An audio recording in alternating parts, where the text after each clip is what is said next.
नमस्ते बच्चों, कैसे हो आप सब। मैं निकुंज जरीवाला एक बार फिर से आपका स्वागत करता हूं आपके अपने YouTube channel magnetic science institute पे। बच्चों, जनरल ऑर्गेनिक केमिस्ट्री आइसोमराइजेशन के 2 लेक्चर हम ऑलरेडी पढ़ चुके हैं। तीसरा लेक्चर है बच्चों आज का, जहां पे हमें मेनली पढ़ना है अबाउट द कॉन्फॉर्मर्स। फिर हम देखेंगे बच्चों साइक्लोहेक्सेन के अलग अलग फॉर्म, जो एग्जाम पॉइंट ऑफ व्यू से बहुत ज्यादा इंपॉर्टेंट है। और फिर लास्ट में बच्चों मैं आपको 10 मोस्ट इंपॉर्टेंट एमसीक्यू कराऊंगा इस आइसोमर्स के टॉपिक के रिलेटेड। ठीक है, चलिए बच्चों तो स्टार्ट करते हैं विद द कॉन्फॉर्मर्स। ओके, तो अभी तक बच्चों हमने जितने भी आइसोमर्स सीखे, उस आइसोमर्स के अंदर हम क्या कर रहे थे बच्चों, कहीं ना कहीं बॉन्ड को तोड़ रहे थे और एक स्ट्रक्चर में से दूसरे स्ट्रक्चर में जा रहे थे। जब बच्चों हमने सी स्ट्रैंड्स भी सीखा था ना, तो सी स्ट्रैंड्स जो था ना वो अल्कीन में था। अल्कीन में एक तो सिग्मा बॉन्ड होता है, बट दूसरा कैसा होता है, पाई बॉन्ड होता है। और जैसे ही आप घुमाओगे ना बच्चों कार्बन को, तो पाई बॉन्ड जो है वो क्या हो जाएगा, टूट जाएगा, बिकॉज वो इस तरह होता है ना कुछ end to end overlap, sorry side by side overlap. तो जैसे उसको आप घुमाओगे तो उसका बॉन्ड जो है वो टूट जाता है और फिर वापस बनता है वो पाई बॉन्ड। ठीक है, अब यहाँ पे बच्चों जो कॉन्फॉर्मर्स है ना, उसमें हमें कार्बन कार्बन सिंगल बॉन्ड के अबाउट क्या करना है, एटम्स को घुमाना है। कैसे घुमाना है बच्चों, about the carbon carbon single bond. और जो सिंगल बॉन्ड है बच्चों वो तो एंड बाय एंड होता है, सिमेट्रिक होता है, मतलब उसको आप घुमा सकते हो, वहां पे बॉन्ड तोड़ने का काम नहीं है। बट ये जो रोटेशन है बच्चों वो इतना भी फ्री नहीं है, क्योंकि कार्बन के साथ जो ग्रुप लगे होंगे ना वो क्या करेंगे, एक दूसरे को रिपेल करेंगे। क्या करेंगे, रिपेल करेंगे। ओके, चलिए तो कॉन्फॉर्मर्स क्या है बच्चों, this are the compounds obtain by rotation about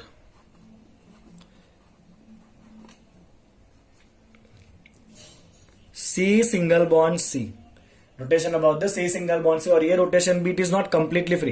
जैसे मैंने कहा ना कि वो घूम जाएगा बॉन्ड तोड़े बिना, इसका मतलब ये नहीं कि फ्रीली ऐसे ही घूमता रहेगा। It is not completely free, it is not completely free. Okay fine, there is some certain energy difference. कुछ पर्टिकुलर एनर्जी डिफरेंस आपको मिलेगा जब आप अलग अलग एंगल के ऊपर उसको रखने वाले हो। जब आप कार्बन कार्बन को घुमाओगे बच्चों, तो अलग अलग एंगल पे आपको क्या मिलना है, कुछ ना कुछ पर्टिकुलर एनर्जी का डिफरेंस मिलने वाला है। मतलब कुछ पर्टिकुलर एंगल के ऊपर वो ज्यादा स्टेबल होगा, कुछ के ऊपर कम स्टेबल होगा। तो वही सब बच्चों हमें पढ़ना है। तो आपको पहले तो ये समझना है कॉन्फॉर्मेशन और कॉन्फिगरेशन का मतलब क्या है। कॉन्फॉर्मर्स जब बनाओगे तो बॉन्ड तोड़ना नहीं है, कॉन्फिगरेशन जब भी बनाते हैं तब बॉन्ड टूटता है और फिर नया बॉन्ड बनता है। ठीक है, चलिए तो यहां पे हम क्या करते हैं बच्चों, रोटेशन कराएंगे about the C single bond C. चलिए बच्चों, तो मैं सबसे पहले आपको एग्जांपल दे रहा हूं, दैट इज इथेन। अब यहां पे बच्चों इथेन का मोलिक्यूल क्या होता है आपका, इथेन होता है बच्चों आपका CH3 क्या होता है बच्चों आपका, इथेन जो है वो CH3 है। अब इस इथेन को हम 2 तरीके से बच्चों रिप्रेजेंट कर सकते हैं। सपोज ये आपके दोनों कार्बन है, ओके फाइन, ये इसके हाइड्रोजन इस तरह है, फाइन, और इसके भी हाइड्रोजन सेम उसी ऑर्डर में है। तो ये जो है बच्चों वो 3 डायमेंशन का प्रोजेक्शन है, और इसे हम कहते हैं बच्चों सोहर्स प्रोजेक्शन। क्या कहते हैं इसको हम, सोहर्स प्रोजेक्शन। और ये जो सोहर्स है जनरली बच्चों हम उसको यूज नहीं करते हैं, हम सोहर्स प्रोजेक्शन को जनरली यूज करते नहीं, हम न्यूमैन यूज करते हैं। अब न्यूमैन में क्या करना है बच्चों, आपको दोनों कार्बन को लाइन में रख देना है। ये भी कार्बन है और इसी जगह के ऊपर दूसरा भी कार्बन है। अब ये जो आगे वाला कार्बन है ना, उसमें 1 हाइड्रोजन ऊपर है बच्चों और 2 हाइड्रोजन नीचे है। यस और नो, यस और नो। अब मैं क्या करूंगा बच्चों, एक सर्कल जैसा बना लूंगा, और जो पीछे वाला कार्बन है ना उसको मैं ब्लू पेन से दिखाऊंगा। पीछे वाला कार्बन जो है वो एग्जैक्टली इसके पीछे, मतलब आपको दिखना नहीं है, बट उसका भी जो ऊपर है वो 1 हाइड्रोजन है और नीचे 2 हाइड्रोजन है। तो इसमें से भी ऊपर से 1 हाइड्रोजन बाहर आएगा पीछे वाले कार्बन का, और नीचे से बच्चों क्या होगा, 2 हाइड्रोजन बाहर आएंगे। क्या होगा, नीचे से ऐसे 2 हाइड्रोजन बाहर आएंगे। यस और नो। तो अब यहाँ पे देखिए बच्चों, ये हाइड्रोजन क्या हो रहा है, एक दूसरे के साथ इक्लिप्स हो रहा है। क्या हो रहा है, एक दूसरे के साथ ये इक्लिप्स हो रहा है। ओके, मतलब यहाँ पे एग्जैक्टली इसके पीछे ही है, तो इस फॉर्म को हम कहते हैं बच्चों इक्लिप्स फॉर्म। क्या कहते हैं इसको हम, इक्लिप्स फॉर्म। तो ये कौन सा कन्फर्मर है बच्चों, आपका इक्लिप्स है। अब आप एक काम करो कि ये पीछे वाला जो हाइड्रोजन है ना उसको 60 डिग्री घुमा दो। कितना घुमाओगे बच्चों, पीछे वाले हाइड्रोजन को हम 60 डिग्री घुमा देंगे। ओके, चलिए अगर 60 डिग्री घुमाए, आगे वाले को तो हमने कुछ करना ही नहीं है, एज इट इज रहेगा। और पीछे वाले को बच्चों जैसे ही आप 60 डिग्री घुमाओगे ना, आपको पता होगा पूरा एंगल 120 है। 60 घुमाओगे मतलब ये हाइड्रोजन पीछे से निकल के ऐसे बीच में आ जाएगा। यस और नो, ये ऐसे हो जाएगा और ये ऐसे हो जाएगा। तो इस कॉन्फ़िगरेशन को बच्चों हम कहते हैं स्टैगर्ड कॉन्फ़िगरेशन। क्या कहते हैं बच्चों, इसको हम स्टैगर्ड कॉन्फ़िगरेशन कहते हैं। ओके, एंड ऑब्वियसली बच्चों क्या दिख रहा है, इक्लिप्स के अंदर जो बॉन्ड्स है वो एक दूसरे के एग्जैक्टली पीछे पीछे है, मतलब यहाँ पे ज्यादा रिपल्शन होगा। यस और नो, क्योंकि बॉन्ड पास पास में ना, बॉन्ड मतलब इलेक्ट्रॉन पेयर, तो इलेक्ट्रॉन पेयर अगर बच्चों पास पास में है तो ऑब्वियसली क्या होगा, वहां पे रिपल्शन जो है वो आपका ज्यादा होने वाला है। ओके, और अगर रिपल्शन ज्यादा है मतलब यहाँ पे पोटेंशियल एनर्जी भी बच्चों कैसा होगा, ज्यादा होगा। अब यहाँ पे जो बॉन्ड्स है वो एक दूसरे के दूर दूर है, मतलब यहाँ पे रिपल्शन कैसा होगा बच्चों, लेस होगा, लेस रिपल्शन। अगर रिपल्शन बच्चों लेस है इसका मतलब इसका पोटेंशियल एनर्जी भी कैसा होगा, लेस होगा। और अगर पोटेंशियल एनर्जी लेस है मतलब ये फॉर्म कैसा होगा बच्चों, आपका ज्यादा स्टेबल होगा। ठीक है, और ये फॉर्म कैसा होगा बच्चों, आपका लेस स्टेबल होगा। कैसा होगा ये फॉर्म जो है वो आपका लेस स्टेबल होगा। चलिए इतना आपको समझ में आया। तो ये आपके बेसिक इथेन के कन्फर्मर है। हमने क्या किया है, कार्बन कार्बन सिंगल बॉन्ड को 60 डिग्री पे घुमा दिया, तो ये इसमें से ये कन्वर्ट हो गया। वापस 60 डिग्री घुमाओ ये आएगा, वापस 60 डिग्री घुमाओ ये आएगा। ऐसा क्लियर। चलिए बच्चों आगे बढ़ते हैं। अब हम देखते हैं configuration of the butane, very important ना। चलिए बच्चों कॉन्फ़िगरेशन ऑफ द ब्यूटेन की बात करते हैं। ठीक है, तो ब्यूटेन का पहले तो आपको फॉर्मूला पता होना चाहिए। ब्यूटेन में बच्चों 4 कार्बन है, पर्टिकुलरली इस केस के लिए इसको ऐसे लिखूंगा, ये 2 कार्बन और ये एंड के 2 कार्बन CH3, और दोनों के पास क्या होगा बच्चों, 2-2 हाइड्रोजन होगा। क्या होगा दोनों के पास बच्चों, 2-2 हाइड्रोजन होगा। बोले यस और नो, ऑब्वियसली यस। ओके, चलिए बच्चों आगे बढ़ते हैं। तो अगर आप इसको दिखाने की ट्राई करोगे तो पहले सबसे पहला मैं स्ट्रक्चर क्या बनाऊंगा, ये जो 2 कार्बन है ना, ये मेरा आगे वाला कार्बन है। चलिए मैंने रख दिया, और मैं मान लेता हूं कि उसका 1 हाइड्रोजन यहां पर है, 1 हाइड्रोजन यहां पर है, और उसके पास तीसरा कौन सा ग्रुप है, CH3 है, वो इस तरह है। ठीक है, ओके। अब मैं एक सर्कल बनाऊंगा ताकि मैं पीछे वाले कार्बन की तीनों वैलेंसी दिखा सकूं आपको फिर। चलिए अब मैं मान रहा हूं कि पीछे वाले कार्बन का भी जो हाइड्रोजन है बच्चों वो यहीं पर है। ओके, यहां पे उसका दूसरा हाइड्रोजन है और यहां पे उसका CH3 है। तो यहां पे बच्चों देखिए, आप ध्यान से देखिए, अगर आप ध्यान से देखोगे तो यहां पे सिमिलर ग्रुप जो है वो एक्जैक्टली एक दूसरे के पीछे पीछे है। हाइड्रोजन के एग्जैक्ट पीछे हाइड्रोजन, CH3 के एग्जैक्ट पीछे CH3। तो इसे हम कहेंगे बच्चों फुल्ली इक्लिप्स्ड। क्या कहेंगे इसको हम कहेंगे बच्चों fully eclipsed. Is that clear? समझ आ रहा है बच्चों आपको, फुल्ली इक्लिप्स्ड। ओके, मैं इसको 1 नाम दे रहा हूं। अब मैं यहां से 60 डिग्री रोटेट करूंगा पीछे वाले को, आगे वाले को मैं कुछ भी नहीं करने वाला हूं, उसको मैं एज इट इज रख दूंगा। अब बच्चों आप पीछे वाले को 60 डिग्री घुमाओ क्लॉकवाइज। 60 डिग्री पीछे वालों को ऐसे घुमाओ तो H इधर आ जाएगा, ये H बच्चों आपका इधर आ जाएगा, और यहां पे आ जाएगा CH3। और ये कॉन्फ़िगरेशन बच्चों जहां पे आपके जो ग्रुप्स है वो एक दूसरे के 60 डिग्री के ऊपर है। ओके, तो इस कॉन्फ़िगरेशन को बच्चों हम कहते हैं स्क्यू और गॉश कॉन्फ़िगरेशन। क्या कहते हैं इसको हम, स्क्यू या तो गॉश। ओके, इसको हम 2 नाम देते हैं, स्क्यू या गॉश को। ठीक है, चलिए अब वापस आप 60 डिग्री घुमाइए पीछे वाले को बच्चों, वापस 60 डिग्री आप घुमाओगे, आगे वाले को एज इट इज रखते हैं हम, H CH3 NH। चलिए पीछे वाले को आप वापस 60 डिग्री घुमा दो, तो अब ये CH3 घूम के ऊपर आ जाएगा, यहां पे ये H आ जाएगा, यहां पे ये H आएगा, मतलब वापस इक्लिप्स हुआ। बट ये जो इक्लिप्स हुआ है ना बच्चों, ये इक्लिप्स जो है वो फुल्ली इक्लिप्स नहीं है, क्योंकि CH3 के पीछे H है और यहाँ पे H के पीछे CH3, यहाँ पे एक्जैक्टली CH3 के पीछे CH3 था, तो इसको हमने फुल्ली इक्लिप्स कहा था। ओके, तो ये जो कॉन्फ़िगरेशन है उसको बच्चों हम क्या कहेंगे, खाली इक्लिप्स कहेंगे। क्या कहेंगे बच्चों, इसको हम खाली इक्लिप्स कहेंगे, इसको हम नंबर देते हैं 3। चलिए बच्चों यहाँ पे इक्लिप्स फॉर्म में से वापस आप 60 डिग्री घुमाओगे, कितना घुमाओगे, वापस 60 डिग्री। चलिए बताइए क्या होगा, आप 60 डिग्री घुमाने पे आगे वाले को तो हम छेड़ ही नहीं रहे बच्चों। ठीक है, उसका तो एज इट इज रखना है हमें। ठीक है, अब ये पीछे वाले का बताइए क्या होगा अगर आप 60 डिग्री घुमाओगे तो बच्चों। जैसे आप बच्चों 60 डिग्री घुमाओगे तो CH3 घूम के यहाँ पे आ जाएगा, ये H और ये H। अब यहाँ पे देखिए बच्चों क्या हो रहा है, आपका जो सिमिलर ग्रुप है ना CH3 वो एक दूसरे से मैक्सिमम डिस्टेंस के ऊपर है, सामने सामने चला गया, सामने सामने चला गया ना, तो इस कॉन्फ़िगरेशन को बच्चों हम कहते हैं एंटी कॉन्फ़िगरेशन। क्या कहते हैं इसको हम, एंटी कॉन्फ़िगरेशन कहते हैं। कौन सा कॉन्फ़िगरेशन है बच्चों, ये आपका एंटी कॉन्फ़िगरेशन है। ओके, चलिए आप बच्चों इसको हम नाम भी देते हैं 4 नंबर, एंटी को। अब बच्चों अगर आप वापस यहां से इसको घुमाओगे 60 डिग्री तो क्या होगा, CH3 60 डिग्री घूम के इसके पीछे आएगा, H के पीछे CH3 कहां पर है बच्चों, ये रहा, मतलब वापस आपका क्या बनना है, ये इक्लिप्स बनना है। ठीक है, चले बच्चों आपका CH3 अभी यहां पे था, घूम के यहां पे आया इस स्ट्रक्चर में। अब अगर और 60 डिग्री घुमाओगे तो CH3 इधर आ जाएगा। ओके, दोनों CH3 बाजू बाजू में है। कौन सा स्ट्रक्चर, ये रहा बच्चों, दोनों CH3 बाजू बाजू में, तो ये आपका वापस क्या बनेगा, स्क्यू या गॉश बनेगा। ओके, स्क्यू या गॉश बनेगा आपका वापस ये। ठीक है, अभी CH3 आपका यहाँ पे आ चुका है, मैं घुमा चुका हूं ऑलरेडी इसको एक बार। ओके, देखिए ध्यान से, जब इसको आपने बच्चों एक बार घुमाया तो ये स्ट्रक्चर बना, इक्लिप्स, वापस इधर आके घुमाया तो ये बना। अब वापस आप CH3 को और 60 डिग्री घुमाओगे तो इससे पीछे आ जाएगा CH3। यस और नो, हर बार 60 डिग्री घुमाना है। अगर CH3 इसके पीछे आ गया, एक्जैक्टली CH3 के पीछे CH3, मतलब वापस क्या बन जाएगा बच्चों, आपका फुल्ली इक्लिप्स बन जाएगा। क्या बन जाएगा वापस, ये आपका फुल्ली इक्लिप्स स्ट्रक्चर बन जाएगा। बोले बच्चों इतना आपको समझ में आया। अब आप मुझे ये बताइए कि आप इनको चारों को अगर एनर्जी के फॉर्म में अरेंज करो तो क्या होगा। चलिए बताइए, यहाँ बहुत इंपॉर्टेंट है ये। अगर आप इनको बच्चों एनर्जी के फॉर्म में अरेंज करो तो क्या आप कह सकते हो कि सबसे ज्यादा एनर्जी किसका है? हाँ, इस स्ट्रक्चर का नाम मैंने दिया है, फुल्ली इक्लिप्स 1 है, स्क्यू जो है वो 2 है, इक्लाइप्स जो है वो 3 है, एंड एंटी जो है वो 4 है। चलिए बच्चों, ऐसा कौन है जहां पे सबसे ज्यादा रिपल्शन होगा? सबसे ज्यादा रिपल्शन तब होगा जब सिमिलर ग्रुप बहुत पास पास में हो, ये वाला। यहाँ पे रिपल्शन सबसे ज्यादा होगा फुल्ली इक्लिप्स के अंदर, मतलब उसकी एनर्जी सबसे ज्यादा होगी, 1 वाले की एनर्जी सबसे ज्यादा होगी फुल्ली इक्लिप्स की। चलिए बच्चों, उसके बाद कौन आएगा? उसके बाद ऐसा पकड़िए जहां पे ग्रुप पीछे पीछे तो है बट सिमिलर ग्रुप पीछे पीछे नहीं है, मतलब ये वाला। यहां भी रिपल्शन होगा बट इसके कंपेयर में कम होगा, तो 1 के बाद कौन आएगा बच्चों? आपका एनर्जी में 3 आएगा, that is Eclipse. Okay, Eclipse के बाद बच्चों बताइए अब ऐसा कौन है जिसमें रिपल्शन सबसे कम होगा? ये वाला, क्योंकि सिमिलर ग्रुप बहुत दूर दूर है, बल्कि ग्रुप बहुत दूर दूर है, मतलब इधर रिपल्शन सबसे कम होगा, तो रिपल्शन कम होने की वजह से इसकी एनर्जी सबसे कम होगी, तो सबसे कम आएगा बच्चों आपका 4 नंबर। और बीच में कौन आ जाएगा? बाकी कौन बचा बच्चों? 2 नंबर बाकी बचा ना, वो बीच में आ जाएगा।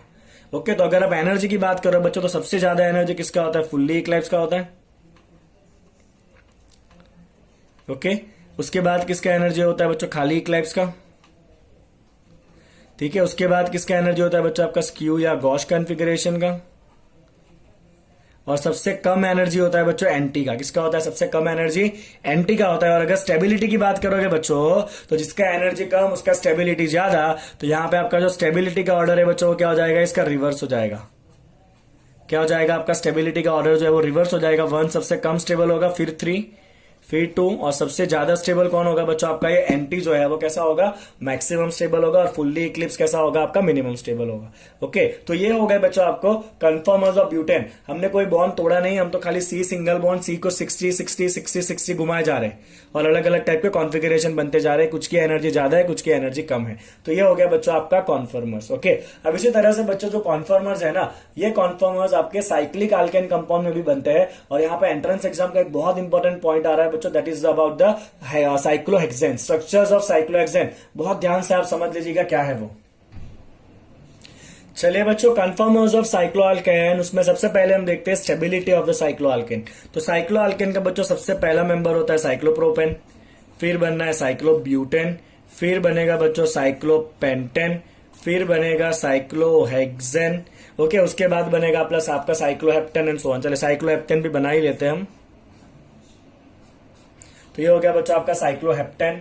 ओके, तो यहाँ पे आपका एंगल कितना होगा बच्चों? आपको ये पता होगा 60, स्क्वायर में कितना होता है? 90 होता है, स्क्वायर मतलब साइक्लोब्यूटेन। हाँ, ओके, यहाँ पे कितना होगा बच्चों एंगल? कोई आइडिया? यहाँ पे एंगल कितना होगा? तो यहाँ पे बच्चों एक नॉर्मल फॉर्मूला है आपका, बॉन्ड एंगल, एंगल बॉन्ड और बॉन्ड एंगल इन साइक्लोअल्केन कंपाउंड। तो साइक्लोअल्केन का बच्चों बॉन्ड एंगल अल्फा का फॉर्मूला होता है आपका 2/n-2 bye n into 90 degree.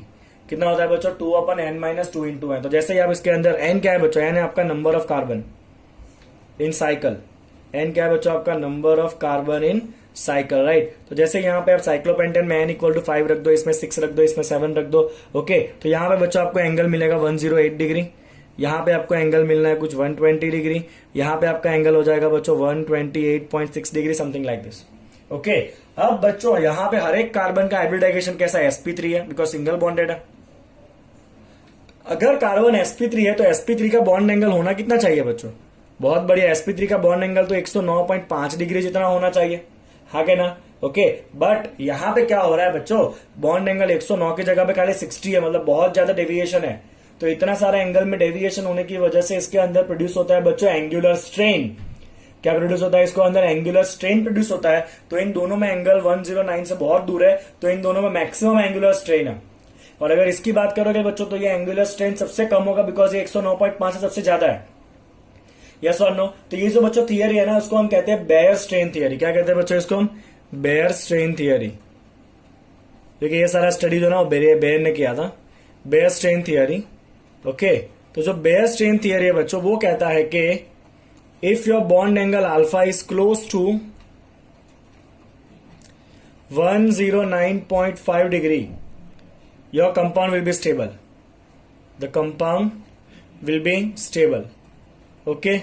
और ये लॉजिकली बच्चों सही भी है। ओके, तो यहाँ पे ये बताइए एंगल ऑफ डेविएशन कितना है? इसमें भी डेविएशन है, इसमें भी डेविएशन है। तो डेविएशन का फॉर्मूला क्या होता है बच्चों? D for deviation. डेविएशन का फॉर्मूला बहुत सिंपल है, that is 1/2 109.5 degree minus alpha.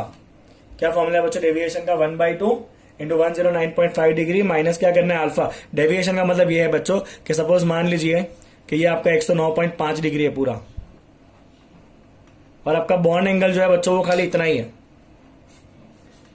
ये आपका बॉन्ड एंगल है अल्फा। तो यहां भी आपका डेविएशन हुआ, यहां भी डेविएशन हुआ, तो ये एंगल ऑफ डेविएशन आपको इस फॉर्मूला से मिल जाएगा। ओके, तो लॉजिक क्या कहता है बच्चों? जितना ज्यादा डेविएशन का एंगल होगा ना उतना स्टेबिलिटी कम हो जाएगी।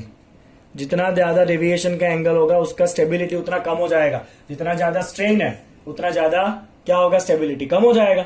मतलब ये दोनों बहुत कम स्टेबल है और ये सबसे ज्यादा स्टेबल है as per the Baeyer theory.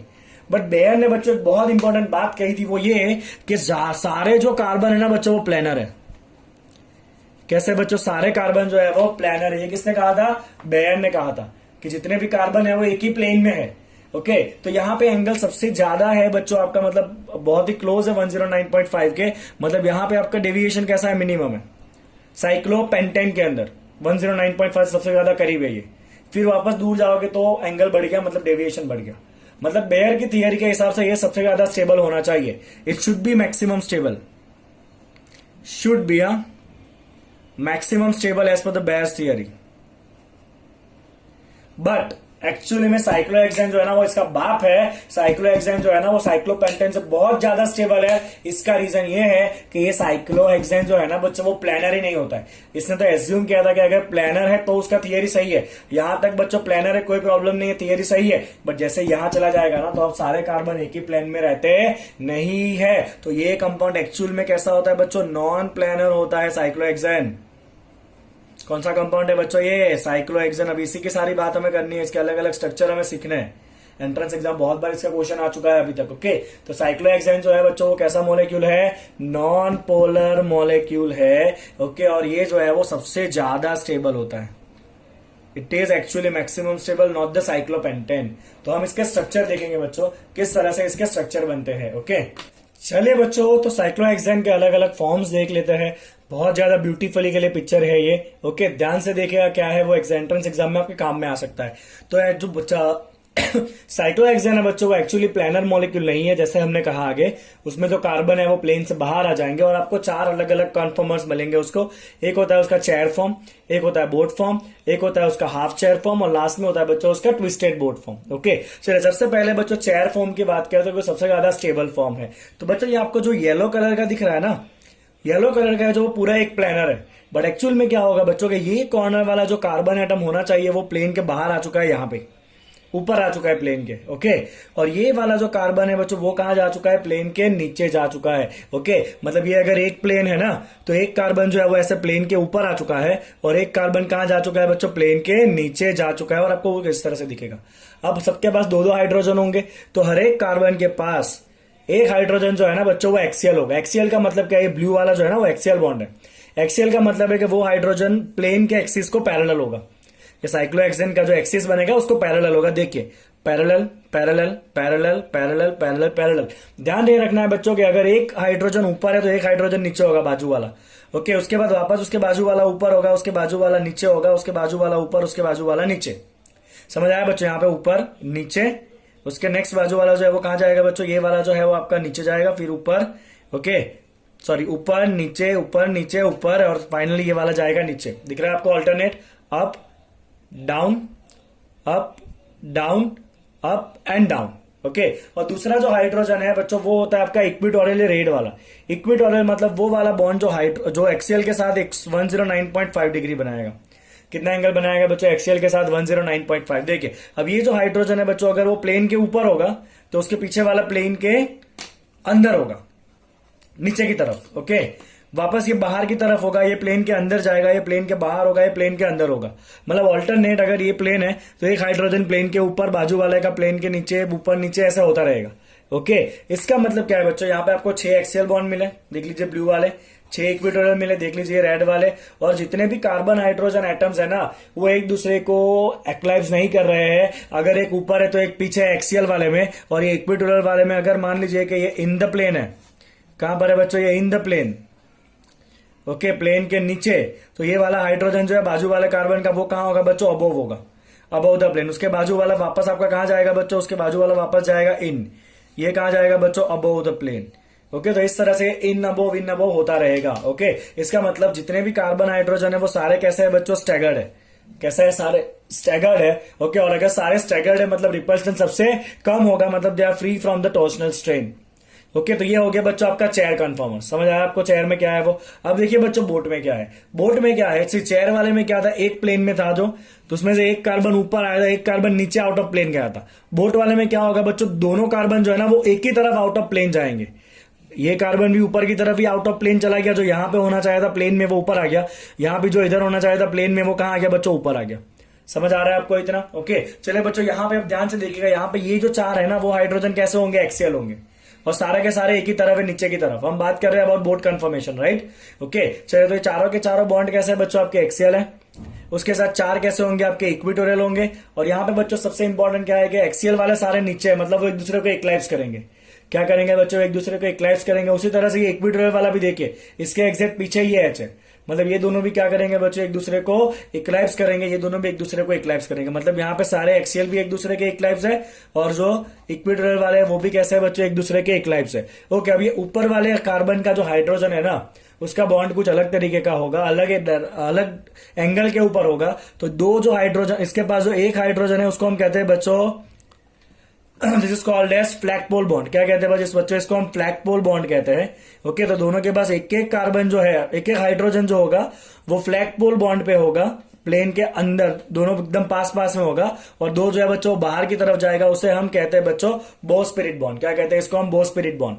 तो दो जो है वो फ्लैगपोल बॉन्ड होगा, और दोनों के पास दो क्या होगा, बोस्पिरिट होगा। और यहाँ पे दोनों जो फ्लैगपोल है ना बच्चों, यहाँ पे फ्लैगपोल पे जो हाइड्रोजन होगा ना उसके बीच का डिस्टेंस उनके रेडियस से कम हो जाएगा। अगर ये उसका एटम है, ये दूसरे हाइड्रोजन का एटम है, तो क्या होगा बच्चों, दोनों हाइड्रोजन के बीच का डिस्टेंस उनके रेडियस से कम हो जाएगा, मतलब दोनों बहुत पास आ जाएंगे, मतलब इधर रिपल्शन बहुत ज्यादा होगा। तो इसकी वजह से भी उनको स्ट्रेन लगता है, जिससे कहते हैं trans annular strain.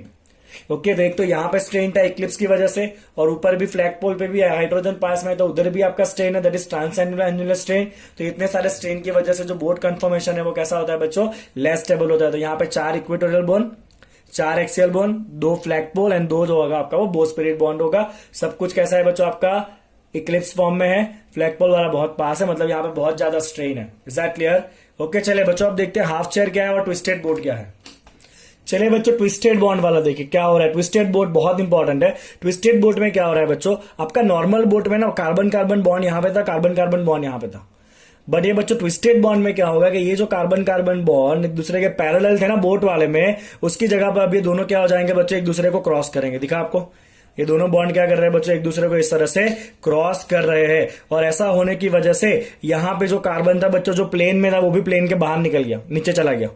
Okay, similarly यहां पे भी जो कार्बन था जो प्लेन के ऊपर था, इस पॉइंट के ऊपर था बोट वाले में, वो कहां चला गया बच्चों, प्लेन के थोड़ा सा ऊपर आएगा। ये वाला कार्बन प्लेन के नीचे चला गया, ये वाला कार्बन प्लेन के ऊपर चला गया। मतलब यहां पर तो सारे कार्बन जो है वो प्लेन में नहीं है। नॉर्मल बोट वाले में चार तो प्लेन में थे, ये दोनों ही ऊपर थे खाली प्लेन के। अब यहाँ पे क्या है बच्चों, क्योंकि ये कार्बन कार्बन बॉन्ड क्या कर रहे हैं, एक दूसरे को क्रॉस कर रहे हैं, उसकी वजह से ये वाला बॉन्ड प्लेन कार्बन प्लेन के नीचे जाएगा और ये वाला कार्बन प्लेन के ऊपर आ जाएगा। तो देखिए यहाँ पे boat form is twisted such that carbon carbon bonds on the plane will cross each other and they go out of the plane. दिखा आपको, ये दोनों कार्बन कार्बन बॉन्ड कहां चले गए, जो प्लेन के बाहर चले गए। पहले बेचारे अच्छे से प्लेन में ऐसे थे, अब क्या हुआ बच्चों, प्लेन के ऐसे तरह ऊपर आ गए, या तो फिर ऐसे प्लेन के कहां चले गए, थोड़े से ऐसे नीचे चले गए। अब आउट ऑफ प्लेन हो गया, पहले ये प्लेन में था इस तरह से। Okay, like this. और अब ये क्या हो गया, या तो प्लेन के ऊपर चला गया कार्बन कार्बन बॉन्ड, या तो कहां चला गया, प्लेन के ऐसे नीचे चला गया। ओके, चलिए बच्चों, नाउ CH बॉन्ड, अगर ये थोड़ा बहुत इसमें एंगल घुमा है तो जो बोट वाले में सब कुछ इक्लिप्स था ना, वो इक्लिप्स की वजह से अब यहाँ पे क्या हो जाएगा बच्चों, ये थोड़ा सा स्क्यू हो जाएगा। कैसा हो जाएगा, थोड़ा सा ये स्क्यू हो जाएगा। तो CH bond become skew. Okay, अगर स्क्यू हो गया मतलब हाइड्रोजन या जो बॉन्ड थे वो एक दूसरे के दूर दूर चले गए, तो थोड़ा रिपल्शन कम हो जाएगा, मतलब they will relieve the torsional strain and steric strain.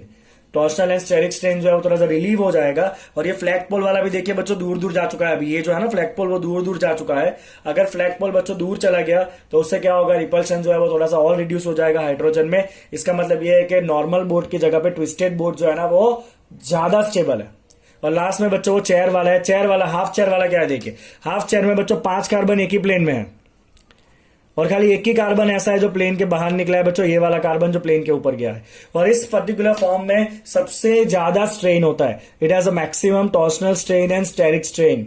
Okay, तो बच्चों हम पोटेंशियल एनर्जी की बात करें तो किसके अंदर स्ट्रेन सबसे ज्यादा है, जिसकी पोटेंशियल एनर्जी सबसे ज्यादा होगी। तो मैक्सिमम स्ट्रेन किसके अंदर, हाफ चेयर में, तो उसकी पोटेंशियल एनर्जी मैक्सिमम, तो उसकी स्टेबिलिटी मिनिमम। उसके बाद किसके अंदर ज्यादा स्ट्रेन था बच्चों, बोट वाले में था, राइट, वो एक्लिप्स वाला। उसके बाद कौन आएगा बच्चों, उसके बाद आएगा आपका ये ट्विस्टेड बोट।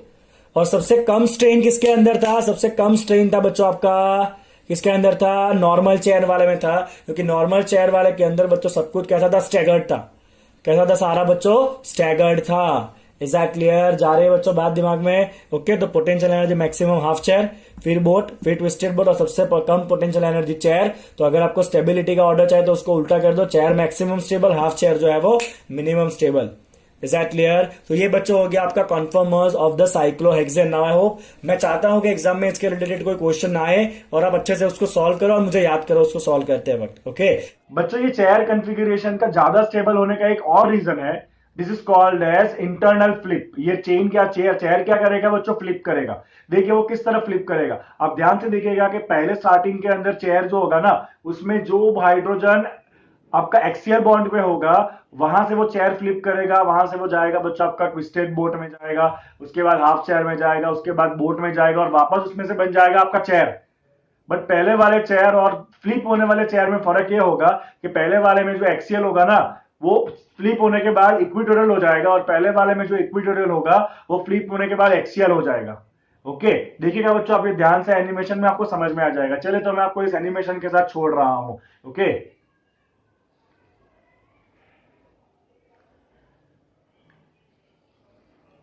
फाइन। तो आपने देखा होगा बच्चों किस तरह से बॉन्ड जो है वो फ्लिप हुआ।